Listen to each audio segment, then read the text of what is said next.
I'm going to give you my 3 simple rules that I always use to determine if part of my setup or my technique is working for me or against me. So let's get started. Number 1, it should help you avoid injury. I know it sounds obvious, but if any part of your setup or your technique puts your body in an unnatural position or forces it to move in an unnatural way, it's going to cause an injury sooner or later. Do the math on how many notes you're going to play, even in a moderate practice session. It's in the thousands.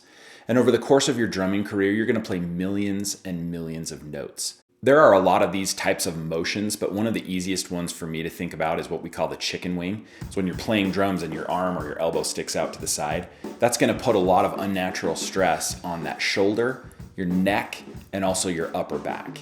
Look, you should be able to play drums for years and years and years and years, and taking care of this type of injury prevention is a key to that longevity. Number 2, it should not limit your speed or your volume in any way. This one kind of goes along with rule number 1, but if your body is in an unnatural position, it's going to limit your speed or your dynamics. If it keeps you from playing fast or slow or loud or soft, you might want to consider changing it. In fact, this is one of the strongest arguments, I think, for having a private teacher, someone who can be in the room with you and focus on just you and give you real-time feedback on your technique. Because sometimes a bad technique or a limiting technique doesn't become apparent when you're a beginner. It only becomes apparent when you're advancing or becoming a great player and you suddenly realize, oh no, my technique is going to stop me from getting to the next level. This happened to me.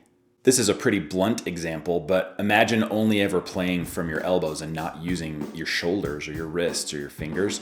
There's going to be a very, very hard speed limit on how fast you can play. Rule number 3, it should allow for the best possible sound and as many possible sounds as you can get from your drums and cymbals. You're going to have your own concept of what that perfect sound is, but your setup and technique should allow you to easily get that sound and as many other sounds as possible. For example, like we talked about in the How to Set Up Your Toms video, if your toms are at too sharp of an angle, you're only really going to be able to get one sound. Okay, those are my 3 rules. And I try to make it on my kit so that every part of my setup and my technique follows those rules.